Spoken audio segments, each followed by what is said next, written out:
Hi, everyone, and welcome to another episode of Women Like Me Stories in Business. I'm your host, Julie Fairhurst, and I've got a very lovely lady here today. We're going to have a really interesting conversation. So make sure that you hang in there for it. So today on the podcast, I'm joined by Chanoa Inez. She's an author, personal brander, advisor, and creator of Magnetize Your Personal Brand. So I'm interested in hearing a little bit more about that. Her own story carries both heartbreak and courage.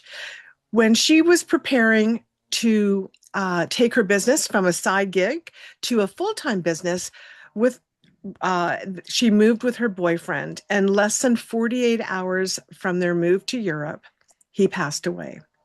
So, in this conversation, we're going to talk about mindset, loss, reinvention, personal branding, business growth, and what it means to build a life and a brand that you are truly aligned with. Chanoa, thank you for being here and welcome to the podcast. Can we start with you telling us a little bit about yourself and the kind of work that you do today? Sure. I come from a long copywriting and strategy background. I always thought I'd write a book someday, but I kind of always kicked the can.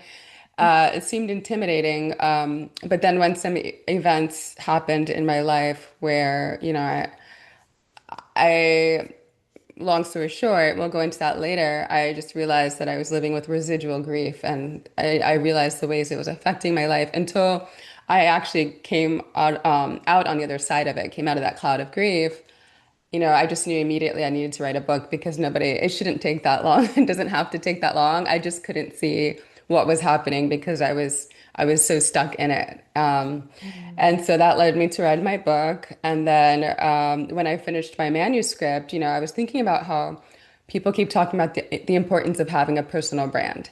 And it's true. But the focus is typically on the external considerations, which certainly play a role.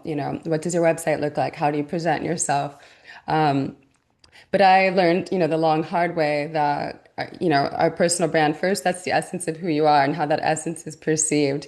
So if we're just focused on, making the outside nice and shiny, we're missing the most important part. What actually makes our brands resonate is actually who we are and how we show up in the world, what our relationships are with ourselves and others. Oh, I love that. Love that. 'Cause it's so true. Absolutely. So, what is Magnetize Your Personal Brand, and who do you help through that work? hmm Yeah. So my programs, I have a one-on-one program and a self-guided course. Um, what they do is they help business owners change their relationships with themselves. It starts with inner work. Then it changes their relationship with how they interact with others. And from there, they're also starting to identify, like, really, who am I? A lot Yeah. of us go into business and we're just like, oh, put on the hat of this is what professional looks like in my industry. This is what this, super successful person I see on LinkedIn doing. But it's not actually true to, that person. So just figuring out, purpose, my values, what are my, star attributes? We all have these characteristics that people really love about us that we often don't appreciate or we don't see them, we don't notice them. And these are the things that keep people coming back for more, keep us memorable, and kind of integrating all that to then position our personal brands before going to the more classical elements, messaging, communication, and deepening our connection with others. Wow. Wow. So, you describe your work as developing a personal brand from the inside out. So, what does that actually mean? Yeah, that means starting with the inner work. So, um, I really know the most important part of the brand is just you. How do you, show up in the world, whether that's like confidence, setting boundaries, getting more comfortable being visible, really also analyzing why am I doing what I'm doing? Is this what I want to be doing? Is this why true to my soul? And then once you can figure all of that stuff out, which obviously doesn't happen overnight, but it's important to start right away. And those changes, they start to reflect in our businesses in real time because, whatever inner work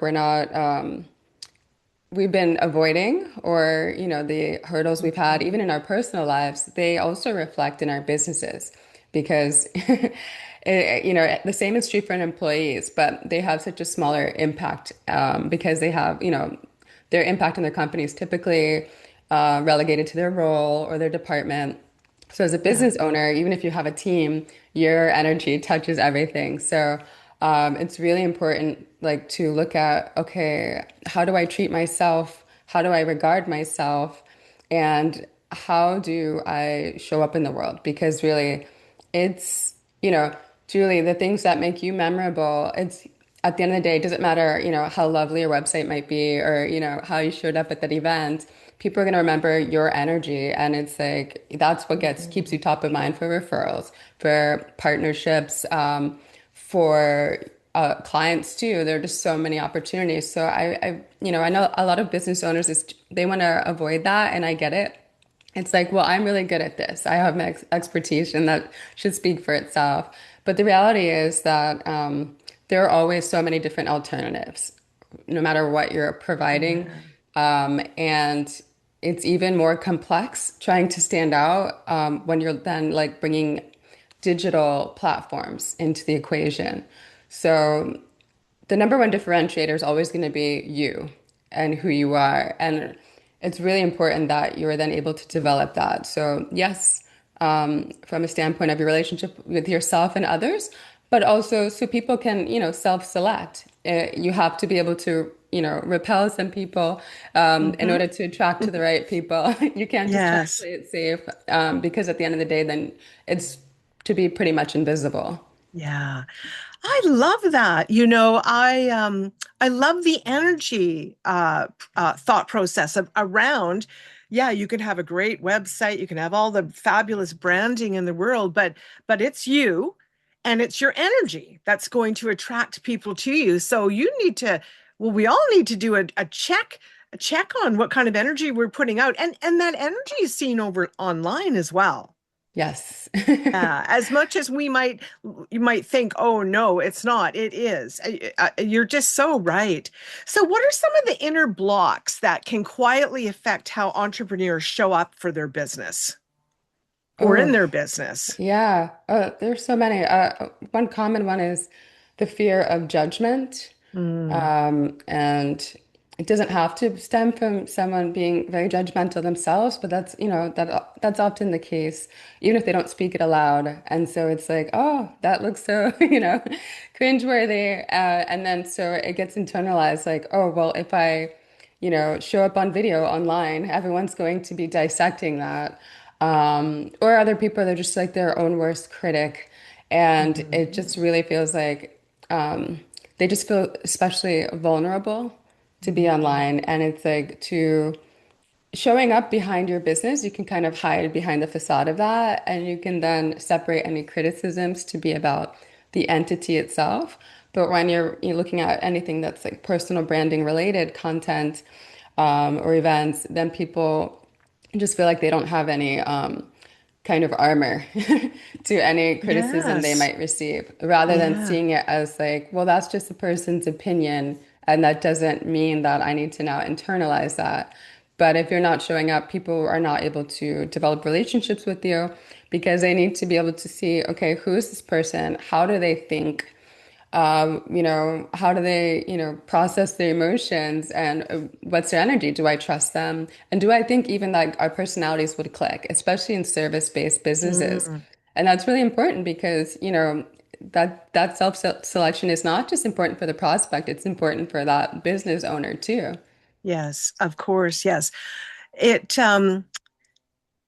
self-judgment and criticism. You're so right. I can remember, I don't do it anymore, but I can remember I might get 20 fabulous comments and then one slightly negative comment. And now I'm tracking that person down. I'm stalking them. I'm like, why would you say that? Who are you? Like, what do it's like so stupid that we do that to ourselves, but we do that to ourselves. And I've now learned to stop. But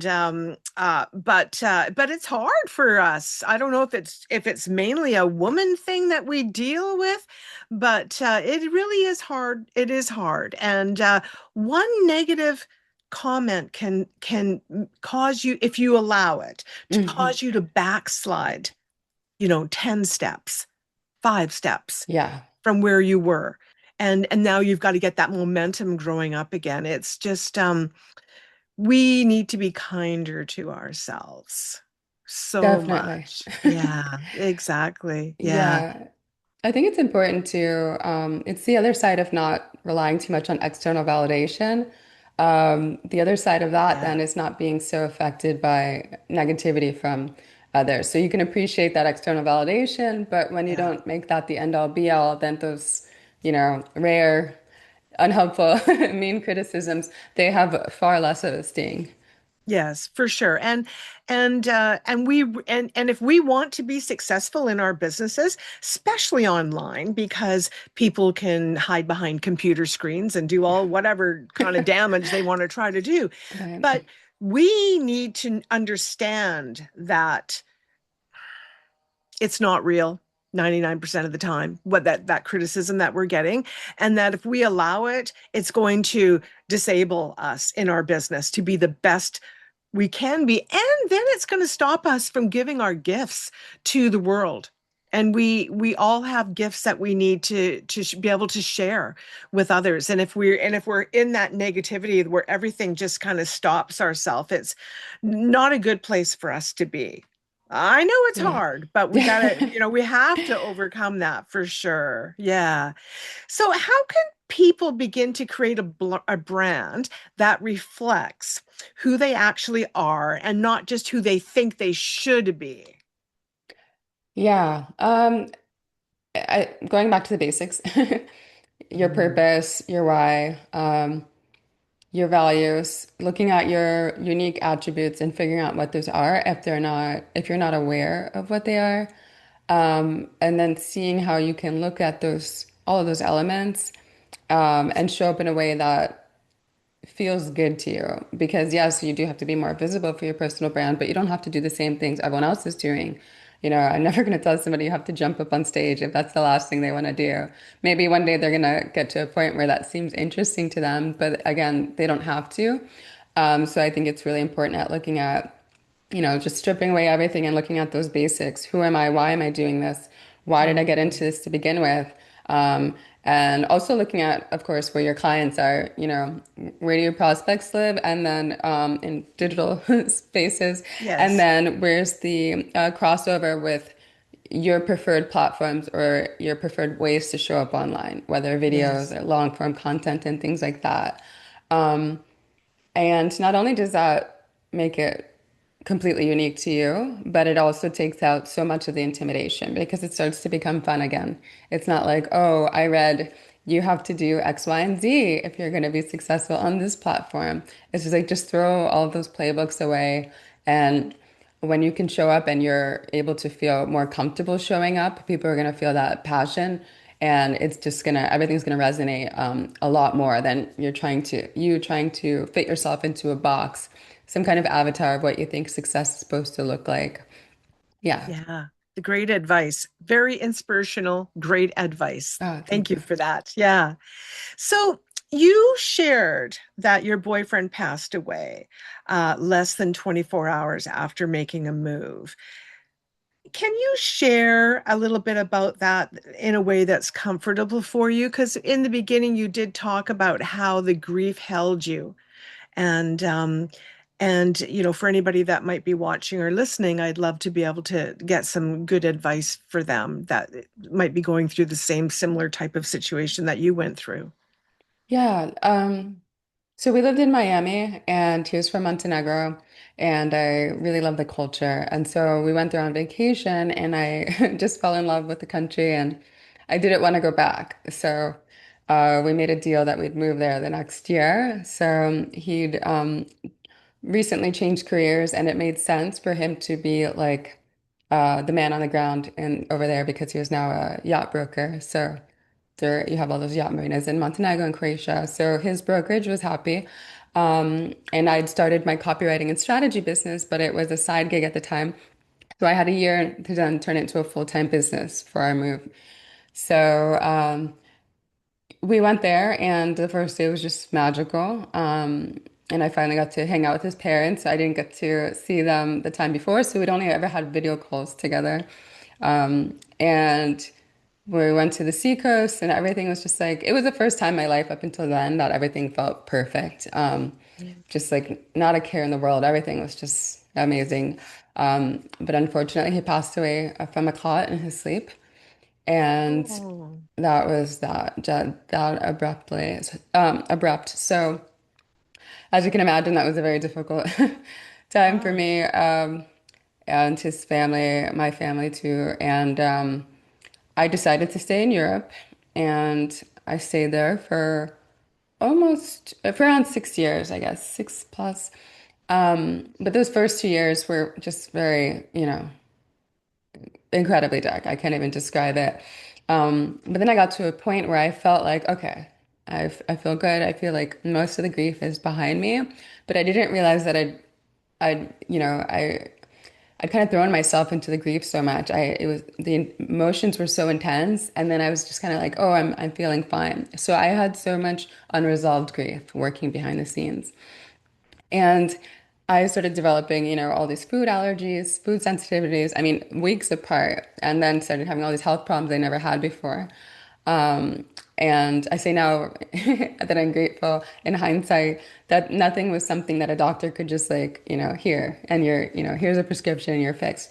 So I set off on this whole journey that took me to meditation, yoga, trying everything under the sun. I went to Peru, plant medicine retreat, whatever you can think of, I tried. And everything just kind of helped a little bit, but I felt like they were just keeping me in survival mode. And I was just thinking, this doesn't make sense.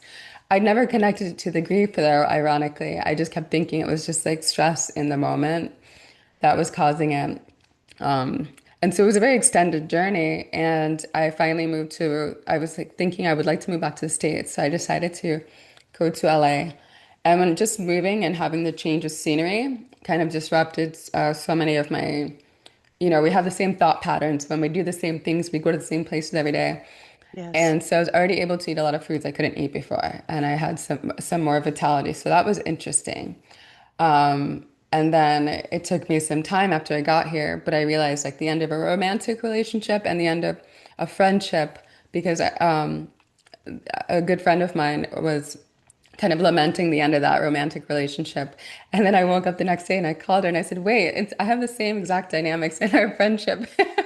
So I basically told her, you have to change or we can't be friends anymore. So she couldn't change. So at that moment, I realized, having the end of those, the people I spent the most time with, I realized I'd chosen people who would help me feel like a victim and that I'd had a victim mindset for so long, Mm, even before Bodo passed away, but that really cemented it because it was such a why me scenario, why us, why everything. yeah. And that was really eye-opening. And I realized how much, how many of my difficulties in my life that I'd created actually. And I don't say that from a place like, wagging my finger at myself. Although No. in the beginning I was like, wait, why did I spend that much time not seeing that? But I came to realize like that's just, how that needed to go for me. The next thing I noticed was I was missing the self-love piece because I said, well, I meditate, yoga, I, read all these books. I say I love myself, but those are just words if you choose to spend most of your time with people who don't have your best interest in mind. And that was really eye-opening for me. And then everything started to really change very quickly from there. Wow. Um, and I went into more advanced forms of meditation, et cetera. But really, those two key elements that are very basic and accessible to anybody, self-love and, recognizing if you have some kind of dynamic like a victim mindset, which is very common. It's especially, I think, in Western society, we're kind of taught, encouraged to have a victim mindset. And it was so transformative. So when I came out of one day, I got home and I felt so wonderful. And I realized, oh my gosh, I just stepped out of a cloud of grief. And all this time, it was a cloud of grief. And my next thought was, I have to write a book and I was nervous to do that at the time, but I realized it doesn't, it doesn't have to take that long. And I wanted to make sure no one else got stuck because there's a tricky period after some difficult experience happens where we feel like, okay, I'm better, feeling better now, but we've actually started shrinking back, dreaming smaller. And it's all like a response to not wanting to lose again. So you don't want to have too much, so you don't lose too much. And yeah, so that's how this Ah, whole journey came wow. around. You don't want to have too much because of the fear of losing too much. I'm going to write that down. Oh, that is so true. So true for so many of us. And wow, to think that that's holding that just that little mindset belief is going to hold people back. Yeah, that is that's a good one. That's a good one. Thank you for that. That I hope there's other people out there that are listening going getting some aha moments from that. And the other thing I really loved that you said, which I thought was so true, is that you stayed because you were in that same environment. So you were doing those same things every day, which created the same thoughts that you would have every day. And so removing yourself. So I think for people that are struggling, I'm not saying completely disrupt your life and move Yeah, yeah. across the country, but try little things that are different. Go to a different spot in your neighborhood, go to some place you never go before so that things start to change a little bit. Very very small things for people to do, but very insightful. Yeah. So Yeah. was there a moment when you realized you could not build your business the old way anymore? Oh, yeah. Well, so I learned the long, hard way, that the inner work has such a role there because, I didn't work basically the first few months after Bodo passed away. And then when I started getting into business, I didn't realize why everything was so tooth and nail. I always had my laptop with me. I was working a crazy number of hours and my clients were super happy. Everything was so difficult to make anything happen because my mindset and everything was completely at odds with the actions I was doing. So, like, goals I've created in LA, for example, that took me like, a year to get, 2 years to get there. It was like Hmm. years just trying to, make these things happen. And in hindsight, I didn't realize it. But again, it's that relationship with the self and others. So after he passed away, my confidence was like, kind of kind of flatlined there. And so I was really lucky that I had some really nice clients, former professors. I also got a few dream clients, but I also attracted a lot of like nightmare clients because I was like, energetically aligned with them. They're looking for Hmm. somebody that they can kind of, you know, push past their boundaries. And so we would be a perfect fit.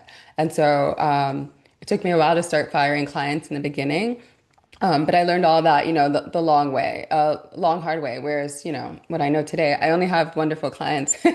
That's like not even, that doesn't even come onto my radar, but it was just like, I didn't see that those inner struggles were coming out. So it didn't matter what kind of work I was producing. Like you, I created an invisible wall around me. One, again, not to get too much, to not lose too much. And two, my sense of self was so battered because my identity was very much, it was like me and Bodo. We were always together. We did everything together. That's wonderful. But I didn't see that. I didn't actually develop that whole self-love component before the relationship. So when he passed away, for me, it was like, who am I? Hmm. So yeah, anyway, so we just went on for a long time of just like I would reach these goals I would shoot for, but I had to do so much. It was so hard to make them happen. Um, yeah, so the whole reason I created this program is because, people don't have to learn that way. And I know just also from my colleagues, I'm certainly not alone, that most of us learn that way because we're taught you show up, you do the work, and you will get what you desire. But that's definitely not the case. One, also becoming more visible, that was like difficult for me. I was posting on LinkedIn for, many years. that was fine. But to like put my own picture there, it was like I would almost break into a sweat, you know? It's like, or Yeah. having like, you know, one negative email response to, you know, 200 Hmm. outreach emails, that one email, it's just like, it would Yeah. be such a blow. You know, just my goal is because I was so frustrated, I didn't understand like how I was like, why doesn't it make sense? A plus B equals C. It's not. Yeah. Yeah. So I just want to take that whole trial by error part out of the way for business owners because it doesn't have to be that way. Hmm. Yeah, and I'm not saying it's either also a magic pill that you do the inner work and then you don't have to do actual Yes, of work. course. Yeah, yeah, but that Yes. combination is absolutely key. Yeah. So when you call your business magnetize, I love, I mean, I'm getting it now, why you actually call it, because you're talking about drawing in the right people for you, for your brand. Right. Yeah. Yeah. It's And um it's a great name. thank you.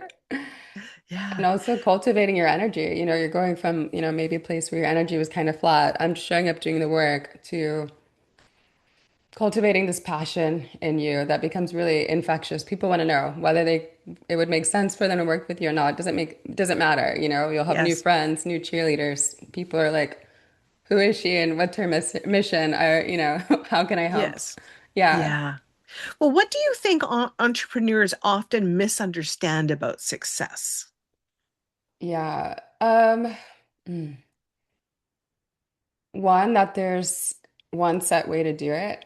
People really like to show up as people who are ahead of them in their fields, and they think I have to do things the way that they do it, or I'm not going to make it. Or the other Mm, one that if you know, just if I do the work, I can just force this to happen. But you can do the work, and you can, you know, pay for the ads and do all of the, you know, outreach and create the content. But if you are self-sabotaging yourself, if your energy is repelling your great fit, would be great fit prospects, then it's pretty much for nothing. Yeah. yeah, and that's sad when you're putting out all that time and effort and money and you're doing all of that component, but you're forgetting why they're not coming to you. Like, Hmm. what's the reason there? So, how can people tell when their mindset is helping them versus keeping them safe from being stuck or keeping them safe but stuck? Helping them, or I mean, technically, it's all really designed to help us. The Yes. ego trying to protect us. But I would just look at like, where am I limiting myself? Are there things that I know, uh, are there ways I know that if I start showing up in that way for my business or for my personal brand, and I've been avoiding them and they have me terrified. I would say start there. Where do you feel the most friction, like the most resistance? Look at that too. Start Yeah. there. But I don't think that it's ever really difficult for somebody to realize that they're standing in their way. They might not see where it's stemming from, but Mhm. usually they'll have some kind of idea. They'll see that there's something they've been avoiding, and they're like, "Yeah, I know I should, but." Yeah, and it's always that thing, I know I should, but that we really need to do. And once we overcome and we do the but, all of a sudden it seems like that's where the magic happens. Yeah, and you know, it's really investing in that discomfort, that uncomfortable moment in advance. And it can, I'm not going to say it's like all, you know, sunshine and butterflies No. because sometimes you see these patterns and you're like, oh, I don't like that I've been showing up like this in my world, you know, my life, in every part of my world. That can be uncomfortable, but then when you see the payoff for Mm, seeing that, accepting it, forgiving yourself for it, because this isn't an exercise for guilt or shame. Like, oh, I could have right. fixed this 10 years ago and then I'd be here. It's not about that either. But once you can accept that and see that, it honestly becomes so rewarding that sometimes it can feel fun. You're like, what can I find and get that hurdle out of my way? And what's going Yeah. to come up next? Yeah. Yeah. Yeah. And I believe that things happen when they're meant to happen. Yeah. And I've seen it a thousand times in my own life and the people around me. So we have to get rid of the guilt and the shame that I didn't do it before now because mm, for whatever reason you didn't, but now you're doing it, and so now's your time. Yeah, Yeah. yeah. So let's talk a little bit about your book. I have a book program myself, Women Like Me. I have lots of authors that I work with. So let's talk about write a little bit about writing. So then your book is called Dream On: How to Create the New Life After Your Dreams, After Upheaval or Loss. So what inspired you to write? Um, yeah, when at the moment I realized I stepped out of that cloud of grief, literally I took one more step and the next thought was I have to write a book. And I was like feeling so uncomfortable because I knew I'd have to go through, that difficult period of my life and the whole Mm, thing. But I had to write it because I'm not gonna, give myself shame or blame for taking that long to, um, resolve that grief that was still hanging in the background.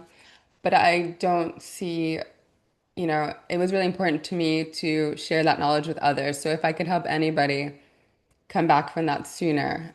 yeah, Whether that's, loss of a loved one, a business has failed, a layoff, there's so many different things that they don't even have to be that extreme, but they can really feel like a kick in the gut. And then it can feel like, all right, what am I going to do from here? Or multiple layoffs. Unfortunately, I have a yeah. friend in tech laid off 4 times in less than a year and a Oh, half. It's just like, it starts, those things can kind of really chip away at our confidence or sense of identity and even, just our optimism for the future. So hmm, just having this tool that it gives them a set of paths where they can start to make that journey from the inside out. So it also kind of hmm, mirrors my program in that way. So it's just, first finding your footing.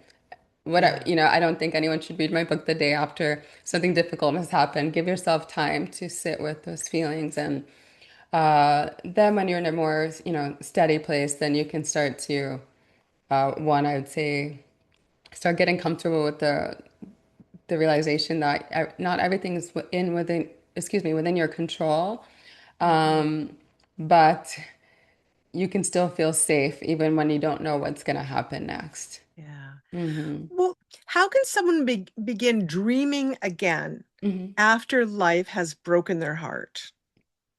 Yeah, I mean, starting there, I would say trusting that you don't have control over everything. But then I would say getting comfortable with, uh, yourself. So seeking time in silence. And I don't even consider my time in meditation to be my silence time. I mean, time not doing anything at all and just seeing what comes up, which can be very uncomfortable.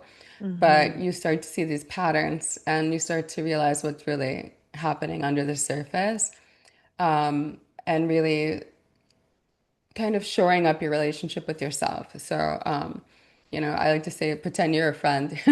So, not Yes. letting any thoughts cross your mind where you are thinking something to yourself that you would never say to a friend, really getting on your side no matter Yeah. what. Because I think, that's often the biggest battle. Something difficult happens, but then we're standing in Yeah. our own way. Yeah, I love that. So, what is one lesson from your book that you Hmm. think women need to hear? Oh, um, no matter what happens, you can come back from it. Oh, yeah, beautiful. That is a message I think that we all need to hear because life happens. Life happens to every one of us. There's no way around it. Yeah.